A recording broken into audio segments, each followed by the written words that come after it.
Hello, everybody. I like to spend my Sunday afternoons after church services are done and choir's gone home and the social hour is over and like that. I like to spend those Sunday afternoons talking with a very dear friend of mine.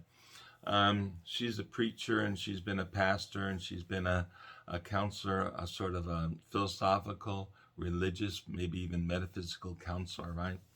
And she's helped a lot of people over time, and we have brilliant. Well, I shouldn't say that. Let me just say I really enjoy talking with her. We have great conversations. We get into all sorts of things. By the way, this is perfectly a side note. We often talk about movies, and I often like to use movies with the folks I'm talking with because movies can quickly identify, clarify, and add depth to whatever point we're trying to get across to one another. Oftentimes, I say, "You remember the scene from this movie or that movie?" And they say, "Yeah," and they say, "Yeah." They can see how it fits what we're talking about, adds depth to the conversation. So we're doing all this kind of stuff, right? Me and my special friend, who I've known for a long time, years and years and years. Um, Mostly she's been my teacher, but here and there we kind of exchange information back and forth. Another friend of mine always says, each one teach one. Everyone has something to offer, right? We're all helping each other down the path, right? Anyway, so my special friend, by the way, she lives way out in a rural area. She lives in an open space with a big old hothouse and animals and chickens and ducks, or I don't know what else she got. And she has a turtle or two. I think she has two of them. I think they're tortoise, right? Because they're on the land, they're not in the water. So I think they're tortoise. She has those. She has dogs. She has cats, and everybody lives happily together, right? And she has an old fireplace that she uses to heat the house in the winter. She burns old logs that people chop down and drop off at her house. Anyway, we're talking with just a couple days ago on Sunday, and she said to me, um, "I'm having a real problem with this lady I'm talking with.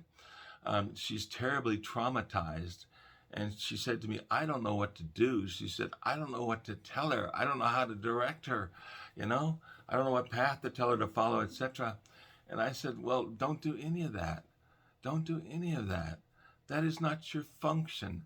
I try not to tell anyone how to live their lives. I want everyone to decide for themselves what they're going to do, right?" I've said this before as an example. I got two couples coming into couples counseling. This is in the past, just an example. Relax, folks. It's nobody I'm talking to right now. First couple comes in, they say, you know, we're having problems in our relationship and we're worried that it's going to affect our children and we want to learn how to talk with one another. We want to improve our relationship so that our marriage is stronger and better and our children are happier. I said, okay, fine. That's what we talk about, right? Second couple comes in, says, I can't stand her. I can't stand him. I never want to see him again. I just want to learn how to get out of this stupid marriage and get me free. And I never want to talk to him again. Help us get an amicable divorce. Okay. Then we talk about that. I don't make the decisions. I try to help people with the decisions that they think they want to make. And it's really quite interesting when you get into this stuff. Oftentimes, people will change the goal that they said they wanted when they first came in the door. We start looking at these things, and over time, with a new perspective on issues, etc., they start to say, you know, something. Maybe I've been looking at this a little bit wrong. Let me try this. Let me try the other thing, and who knows? Maybe that marriage gets back together again. The second one, maybe the first one finds they have bigger issues than they realized, and they work on those. That's what we do. We just explore. But I'm not going to tell you how to live. I can't make decisions for you. I don't live your life. I'm not in your situation and in your circumstance in your house. I have to let each one choose for themselves. So my friend is telling me, I don't know what to tell her. I said, you shouldn't be telling her anything. And she said, what should I do? I said, do the hardest thing of all. Listen. She gives me a dirty eye. We're talking on social media, right? So she's giving me a look like, listen, that's it. I said, yeah. I said, the whole thing is if this lady has trauma and she's coming to you and she's spilling it out, your function is to let her talk and talk and talk and continue talking. It might take weeks. It could be a series of months, who knows? But let her talk until it's finally all out, right? That's the whole idea. Let them get it out. You know, I was talking about breathing in a previous episode. It's like when you get to a place of calm, let's clear out the area first, clear out the trauma, clear out the experience of that memory in the present moment, right? We're not back there in the past to whatever happened to this lady that traumatized her. We're in this moment dealing with the residue of that trauma. Let her talk it out until it's all calmed down. And then you can do some work, right? Then you can help. At that point, we can help people find their own way. They are going to be able to see their own way more clearly. I'm not going to tell them what to do. Um, I tell that, I speak to a few counselors, by the way. Several counselors are studying to be counselors and are working on their way up the ladder of their career. And we talk about these kinds of things. And I tell them all the same thing. Learn to listen. You're not there to tell somebody how to live their life. You're there to let them explore their issues so they can find their own answers, right? Let them talk until they've calmed down, and then explore the way that they might want to go from there, right?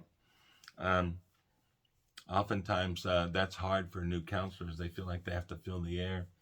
When I started doing these sorts of posts, I found myself doing that.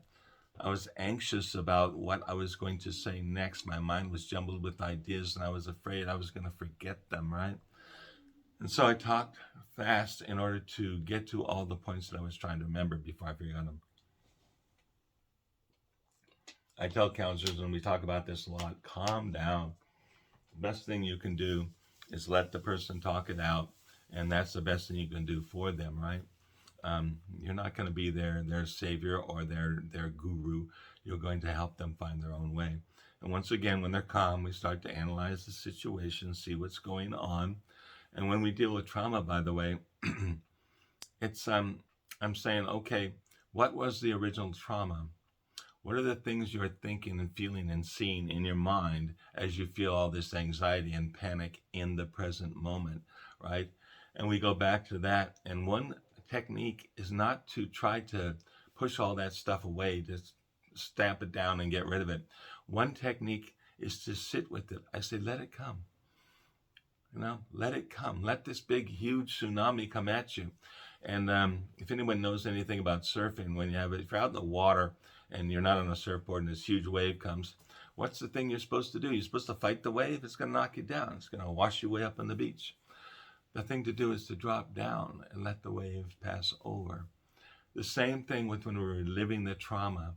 Sit with it. Don't try to fight with it. Let it come, right? And then let it wash over you. You can go down below it emotionally, right? And if you physically can calm your body down, let this emotional trauma wash over. When you come up on the other side, the idea is that you realize it wasn't so bad. It was bad then, yes. The memory of it is bad now, yes. But it probably isn't as bad as the person is fearing, right? So we calm down, let this wave pass over. And then after a while, we do it again. Maybe not in that particular conversation, maybe in the next. We sit with it, let the person tell their story, and it gets easier. And each time they tell the story, right, it gets so that it doesn't affect them in the current moment as much as it had previously. I may have told this story. I've only got so many stories in this brain and in my experience to tell, so I probably repeat myself. And if you've heard it, I apologize, but it's worth listening to twice. This story goes way, way back. I mean, we're talking decades, right? This girl, I believe she was 15, 16 years old. She was attacked by a gang, and she was left for dead, right? The gang did what they did to her, and they thought they had murdered her, and they went off and left her there. But she survived, right? And after she got through her physical rehabilitation and her body healed and all that, she decided she wanted to go out and help young girls, teach young girls how to be safe and protect themselves, right? And how to avoid dangerous situations. Can't talk, right? How to take care of themselves, avoid dangerous situations, how to be safe, how to make wise choices, right? So at the 16, 17 years old, she started giving these talks to groups of girls, usually in junior high schools. At the time, they were junior high schools and high schools. She would talk to groups of girls, and the first thing she would do is tell them her story about what happened to her and how she was attacked and all of this extreme trauma that she went through. And then she'd go back through and advise girls to avoid that kind of stuff and ways to stay away from it, etc., etc. Extremely traumatizing experience that this girl had gone through. Then she said, after doing this, she was telling this story and doing these presentations for 15 years. She said, after 15 years, I was standing at the podium one time, beginning to give my talk, and I felt like I was describing somebody else. She said, and then I knew I was cured. I was finally healed. I was over it.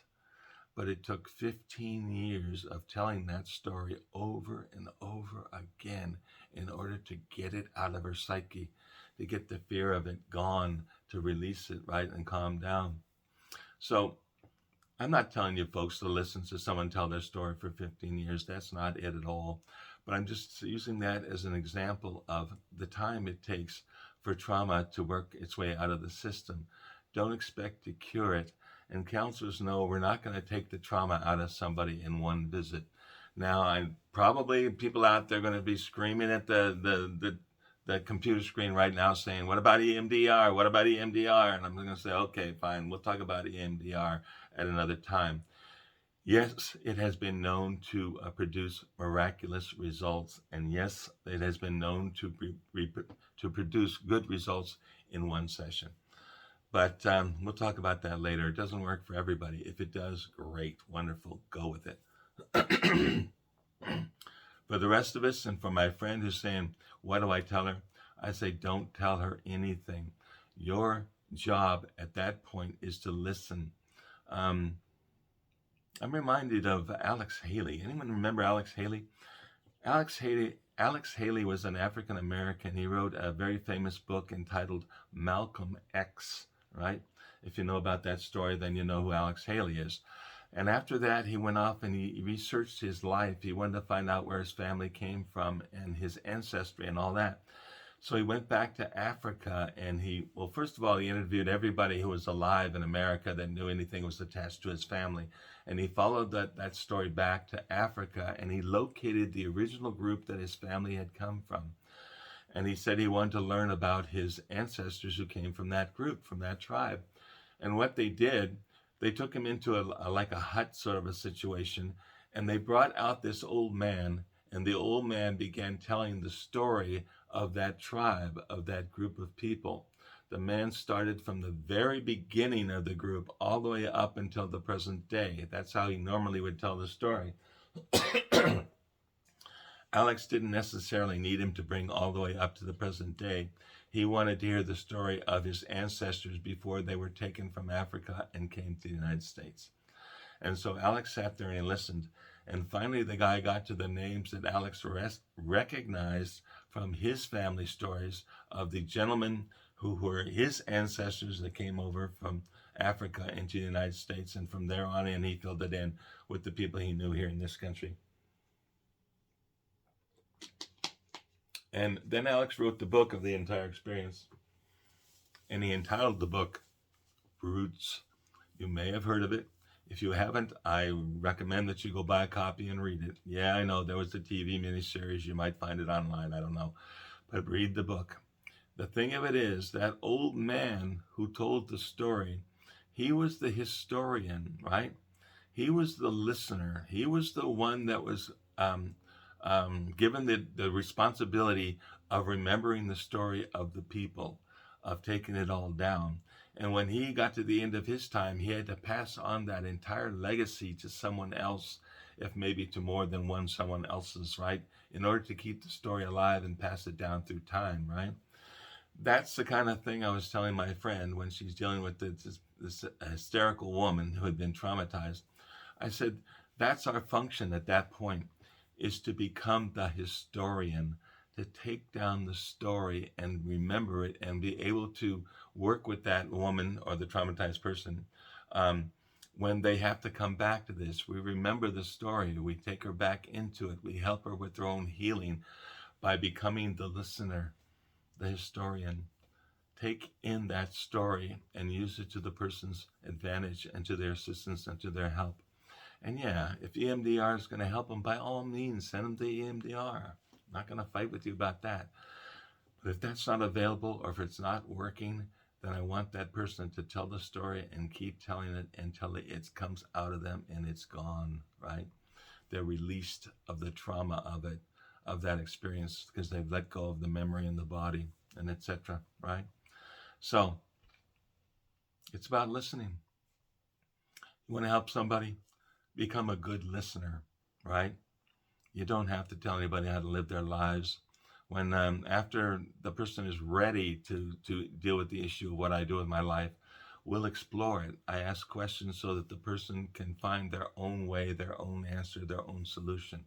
That's how I help them. I'm not going to tell them how to live. I'm going to help them find their own solution. That's my idea behind it.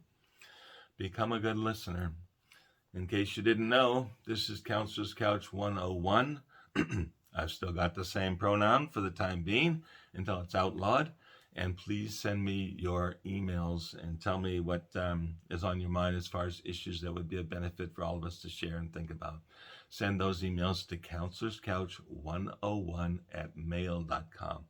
counselorscouch101@mail.com. Let me know if I can use your name, your story, your circumstance, or whatever. Sometimes people say, you can use the issue, but please don't tell my story. Please don't give my name. And that's fine with me. I have composite stories that I put together from a lot of people I've talked to regarding a particular identified issue. And that's the way I try to go. Right? Same pronoun. I thank you for stopping by.